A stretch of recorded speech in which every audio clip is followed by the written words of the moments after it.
Assalamualaikum warahmatullahi wabarakatuh.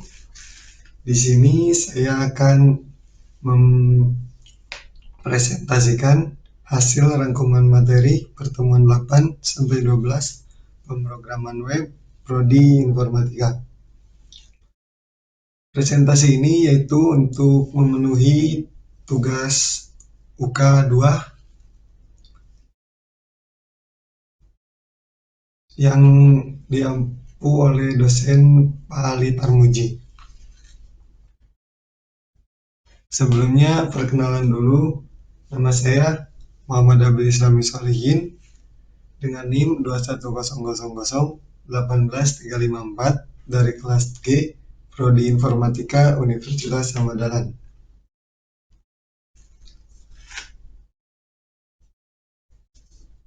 Untuk pembahasannya sendiri, yaitu di pertemuan 8 ada membahas tentang JavaScript lanjut, validation.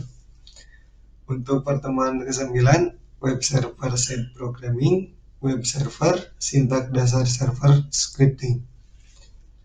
Untuk pertemuan 10, yaitu server side programming, percabangan dan perulangan di PHP. Untuk ke pertemuan 11, yaitu server side programming lanjut, penanganan form di PHP. Dan untuk pertemuan ke-12, yaitu server side programming lanjut, array dan fungsi di PHP. Sebelum lanjut ke rangkuman materi, alangkah baiknya kita mengetahui apa itu yang akan dibahas, yaitu tentang JavaScript. Jadi, JavaScript adalah bahasa pemrograman yang digunakan dalam pengembangan website agar lebih dinamis dan interaktif. JavaScript mulai dikenal pada tahun 1994. Pada saat itu, web server dan internet sudah mulai berkembang. JavaScript didesain oleh Brendan Eich yang merupakan karyawan Netscape. Transformasi nama JavaScript dimulai dari Mocha, Mona, TypeScript, hingga akhirnya resmi bernama JavaScript. Lalu, apa keunggulan JavaScript? Untuk keunggulan JavaScript sendiri, yaitu ada general purpose, yang kedua mudah untuk dipelajari, yang ketiga sangat powerful, yang keempat banyak perusahaan yang mengimplementasikan JavaScript, yang kelima dukungan komunitas, dan masih banyak lagi yang lainnya. Baik, untuk pertemuan yang pertama yaitu pertemuan ke-8, JavaScript lanjut, validation.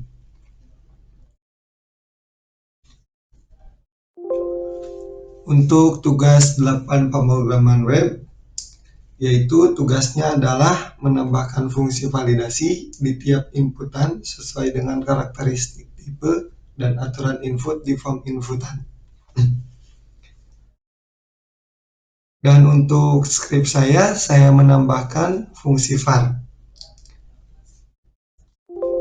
Yaitu dengan adanya fungsi var agar bisa mengirimkan sebuah website kepada seorang yang mempunyai website itu. Untuk listeningnya, script dari JavaScript terletak di dalam dokumen HTML yang ditulis dengan sintak script length, JavaScript, letakkan script, dan script. Untuk teks script diletakkan di antara bagian kepala dari dokumen HTML, yaitu bagian antara tag head dan head, dan menggunakan fungsi var. Dan untuk pertemuan selanjutnya itu pertemuan 9, server side programming, web server, sintak dasar server side scripting. Untuk tugas 9 pemrograman web, yaitu dengan judul sintak PHP dasar, itu hanya dengan menyuruh menuliskan script yang ada di modul. Sebelumnya aturan dasar PHP yang pertama, setiap satu statement diakhiri dengan titik koma. Jadi setiap PHP harus diakhiri dengan titik koma. Kalau tidak diakhiri bakal terjadi keeroran. Yang kedua bersifat case sensitif untuk identifier yang dibuat oleh user. Itu dolar nama tidak sama dengan dolar nama, tidak sama dengan dolar nama. Atau hitung luas tidak sama dengan hitung luas. Yang ketiga bersifat non-case sensitif untuk identifier bawaan PHP. Itu echo sama dengan echo, while sama dengan while. Untuk tugas 9.1 listeningnya, program listening 9.1 merupakan program yang menggunakan script PHP. Pada program di atas, echo digunakan untuk menampilkan kalimat pada saat dijalankan. Lalu setiap variabel yang dideklarasikan di awal dengan tanda dolar, karena itu tidak perlu lagi mendefinisikan tipe data apa yang digunakan pada variabel. Dan untuk listing kedua 9.2 yaitu merupakan program yang menggunakan script PHP. Pada program di atas, echo digunakan untuk menampilkan kalimat pada saat dijalankan. Lalu setiap variabel yang dideklarasikan di awal dengan tanda dolar, karena itu tidak perlu lagi mendefinisikan tipe data yang digunakan pada variabel. Program di atas berguna untuk mencari nilai true atau false dari sebuah pernyataan pembanding. Bisa dilihat script dan hasil luarnya. Selanjutnya pertemuan ke-10 yaitu server-side programming, percabangan dan perulangan di PHP. Untuk tugasnya sendiri yang 10.1 yaitu modifikasilah program 10.1 tersebut sehingga mampu menampilkan hasil konversi dari nilai angka ke nilai huruf. Jadi sebelumnya sudah dikasih script dan kita hanya perlu memodifikasinya. Untuk listeningnya baris 1 sampai 10 merupakan script HTML yang di dalamnya berisi judul dan terdapat form untuk memasukkan nilai bertipe submit untuk nantinya mengirimkan data yang diinputkan pada form nilai. Pada baris ke-12 sampai ke-59 merupakan script PHP yang di dalamnya terdapat percabangan untuk mengonversi sebuah angka ke huruf dengan angka yang diinputkan mulai dari 0 sampai 100. Dan terdapat beberapa statement, misal kita menginputkan angka 90, maka program akan menjalankan statement pada baris ke-16, yang mana jika nilai lebih dari 80, maka konversinya A, dan kemudian akan menjalankan script pada baris ke-22. Kemudian jika kita menginputkan nilai 0 atau nilai 10,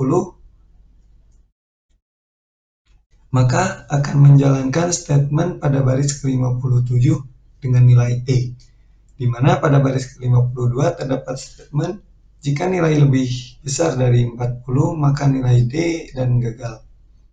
Itu berarti jika nilai di bawah 40 maka nilai E. Dan untuk bisa dilihat hasil outputannya, di situ saya memasukkan angka 100 dan nilai Anda A, selamat Anda lulus. Dan jika tidak, jika maksud saya di bawah masukkan inputan di bawah 40, maka yang keluar adalah Anda gagal.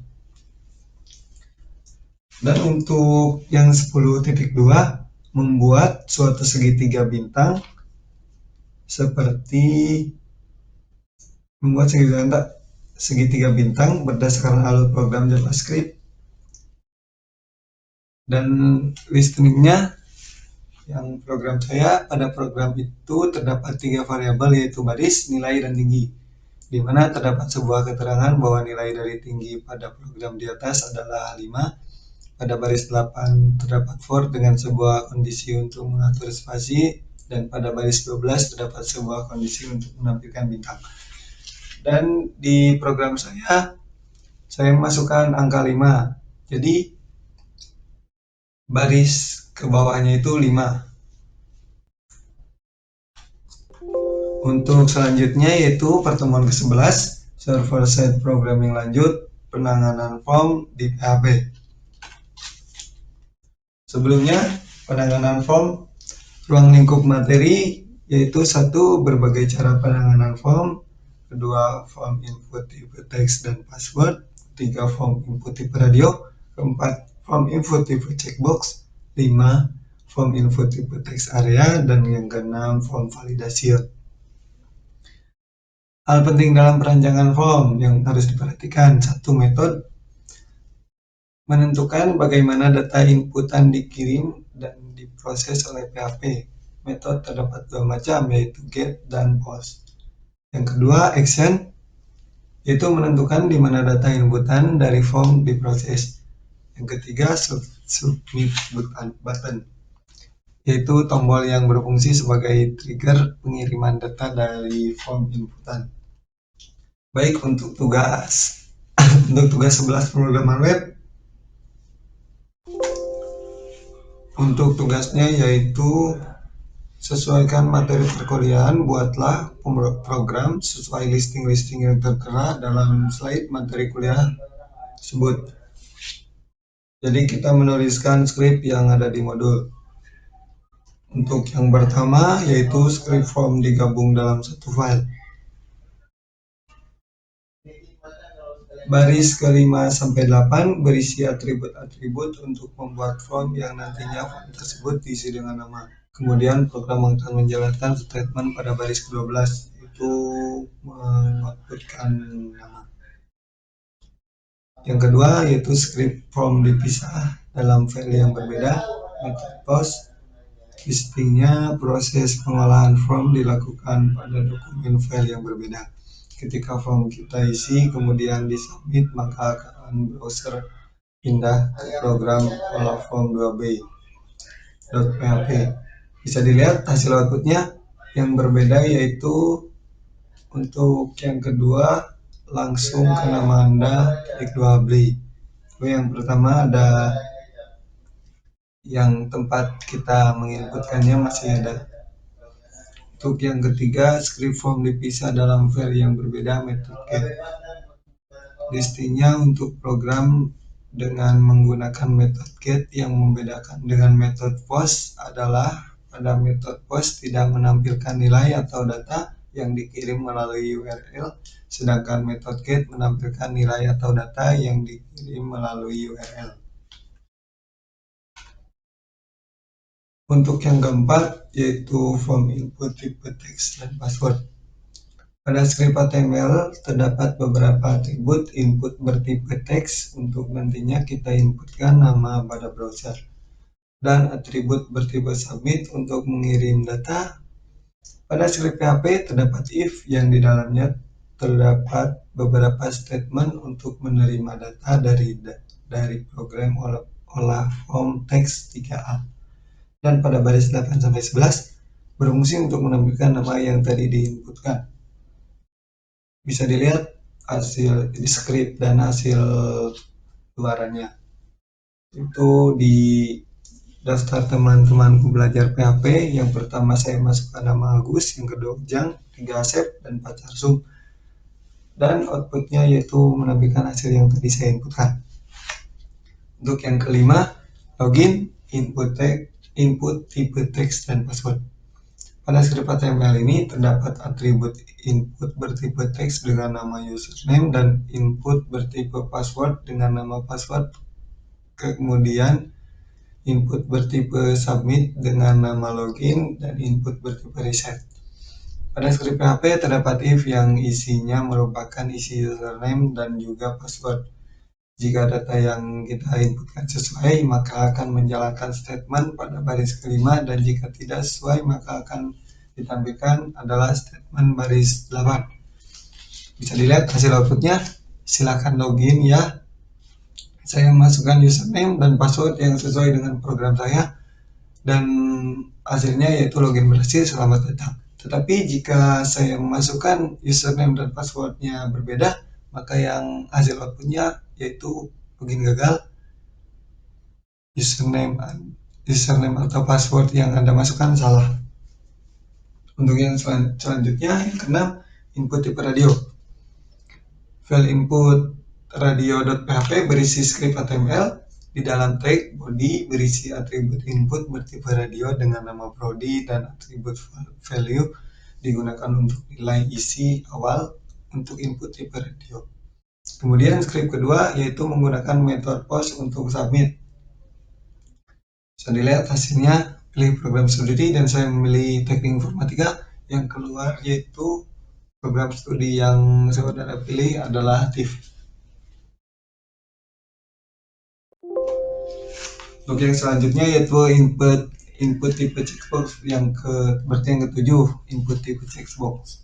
Script ini berisi atribut input tipe checkbox. Untuk cara kerjanya kurang lebih sama seperti program nomor 8, hanya saja untuk program ini kita bisa memilih lebih dari satu. Kemudian script PHP yang berisi menggunakan method post dan sudah ada beberapa statement untuk menjalankan program yang nantinya dipilih di browser. Misal saya memilih rank seblak, yang maka akan menjalankan statement pada baris ketujuh karena urutan merah, urutan seblak terdapat pada urutan kedua. Saya memilih di situ, saya pilih makanan favorit Anda, saya memilih seblak dan ayam. Yang keluar makanan favorit Anda adalah seblak ayam. Yang selanjutnya, combo box. Script HTML pada program ini berisi elemen option dengan atribut value yang digunakan sebagai nilai atau data yang akan dikirimkan ke server. Yaitu combo box bisa dilihat dari hasil luarannya. Pilih menu favorit Anda sebelum diklik, yaitu terdapat satu kotak yaitu isinya teh. Tapi sudah diklik terdapat pilihan, ada teh, kopi, jus buah, dan dicampur. Kemudian saya memilih kopi, maka hasilnya akan adalah minuman favorit Anda adalah kopi. Selanjutnya yang ke-9, listbox. Elemen dan atribut yang digunakan pada program ini kurang lebih sama dengan program nomor 8. Hanya saja pada program ini pada elemen select ditentukan saja yaitu 4. Jadi pada tampilan browser nantinya akan menampilkan 4 baris data saja. Di pilih film kartu favorit Anda, yaitu hanya menampilkan 4 pilihan karena saya mengisikan 4. Yang selanjutnya ke-10, text area. Berisi elemen text area yang digunakan untuk input data pada kotak area lebih dari satu baris dengan atribut yang digunakan name, ID, columns, dan rows. Bisa dilihat dari hasil luarannya, saya masukkan kritik dan saran Anda dan saya mengetikkan PW menyenangkan, maka hasil yang keluar kritik atau saran Anda adalah PW menyenangkan. Dan selanjutnya pertemuan yang ke-11, form validation menggunakan JavaScript. Program terdiri dari beberapa div dengan beberapa elemen dan atribut untuk membuat form. Kemudian script JavaScript di dalamnya terdapat variabel nama, email, dan nama. Percambangan if di dalamnya terdapat beberapa operator perbandingan. Jika program true, maka program selesai. Tapi jika saat input nama terjadi error, maka program akan menjalankan statement pada baris ke-36. Itu error. Bisa dilihat hasil luaran dan scriptnya. Dan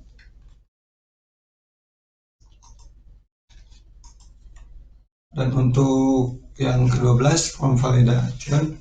Program validasi ini merupakan program dengan menggunakan post method post. Baris ke-15 sampai 57 merupakan kode program untuk menampilkan nama, email, website, komen dengan tipe teks.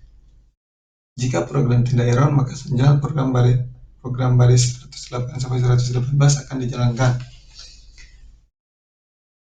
Bisa dilihat di hasil luarnya, jika nama, email, website sudah diisi dengan benar, maka yang keluar adalah your input dan hasil yang tadi saya tuliskan akan keluar lagi di bawahnya.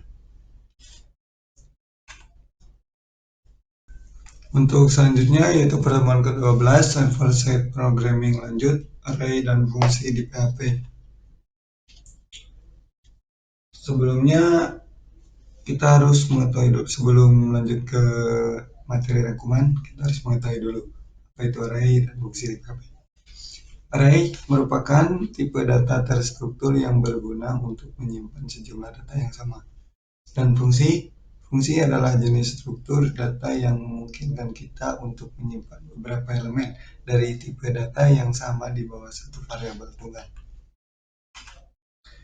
Dan masuk di tugas 12 pemrograman web, yaitu tugasnya sama seperti yang ke-11, menuliskan sintak yang ada di modul dan menuliskan listingnya. Untuk yang pertama ada mendeklarasikan dan menampilkan array. Array pada PHP dapat dideklarasikan langsung isinya. Juga bisa dengan cara membuat array kosong lalu push nilai ke dalam array. Array ditampilkan dengan fungsi echo dan panggilan indeks array. Bisa dilihat sintak dan hasil keluarannya. Yang kedua, array asosiatif indeks lain angka. Array pada PHP dapat dideklarasikan dengan cara asosiatif. Juga bisa dengan cara membuat array kosong lalu push nilai ke dalam array.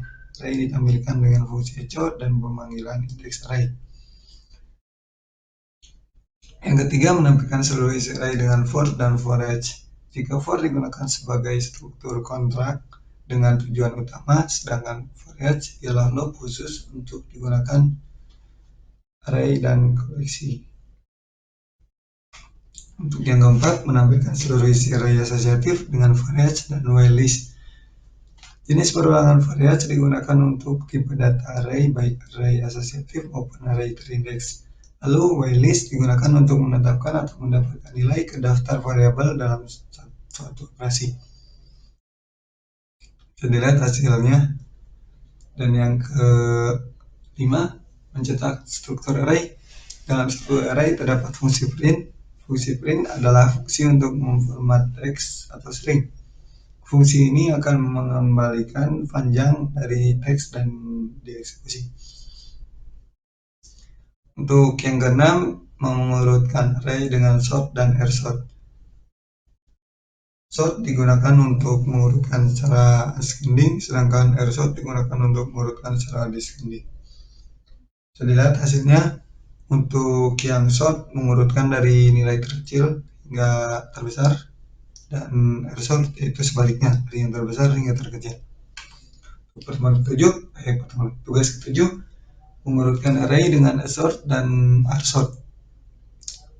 Assort mengurutkan array secara sesuai dengan nilai, mengurutkan sedemikian rupa sehingga hubungan antara indeks dan nilai dipertahankan secara default. Ini mengurutkan dalam urutan nilai naik, sedangkan rsort mengurutkan array yang diindeks dalam urutan descending. Hasilnya sama seperti tadi, assort seperti yang pertemuan ke-6. Yang 8, mengurutkan array dengan keysort dan keysort. Keysort mengurutkan array asosiatif dalam urutan menaik. Keysort mengurutkan array urut kunci dalam urutan menurun. Bisa dilihat ya, keysort itu tidak ngurut karena mengurutkannya menurut kunci dalam urutan. Untuk yang selanjutnya, pertemuan ke-9, mengurutkan posisi pointer dalam array. Print R digunakan untuk mencetak informasi tentang variabel dengan cara yang lebih mudah dibaca. Coret untuk mengembalikan nilai elemen saat ini dalam array. Dan next digunakan untuk memindahkan pointer internal ke elemen berikutnya dalam array. Bisa dilihat hasilnya. Untuk yang ke-10, mencari elemen array. Di dalam sebuah array kita bisa mengakses sebuah nilai dengan memanggil indeksnya. Indeks sendiri mempresentasikan urutan posisi elemen, di mana urutan pertama dimulai dari 0. Terus yang ke-11, fungsi tanpa return value dan parameter. Fungsi tanpa return value dan parameter ini tidak mengembalikan nilai apa-apa, hanya mengeksekusi kode di dalam function. Untuk yang selanjutnya, pertemuan ke-12, fungsi tanpa return value tapi dengan parameter. Parameter adalah suatu nilai berupa variabel yang dikirim ke dalam fungsi yang kemudian akan ikut diproses di dalam badan fungsi. Dengan menggunakan parameter, sesuatu fungsi dapat memberikan hasil yang dinamis atau berubah-ubah setiap fungsi tersebut dipanggil. Kemudian selanjutnya, ke-13, fungsi dengan return value dan parameter mengeksekusi kode di dalam function yang menerima input dari parameter yang telah ditentukan dan mengembalikan nilai. Pertemuan ke-14, passing dan value pengiriman parameter dengan mengcopy nilai dari parameter panggil atau keller ke function. Terus yang ke-15, passing by reference, pemberian argumen kepada function parameter saat pemanggilan fungsi dengan memanfaatkan reference pada fungsi parameter. Terima kasih, sekian yang ingin dapat saya sampaikan. Mohon maaf bila ada kesalahan dalam pengucapan. Terima kasih. Wassalamualaikum warahmatullahi wabarakatuh.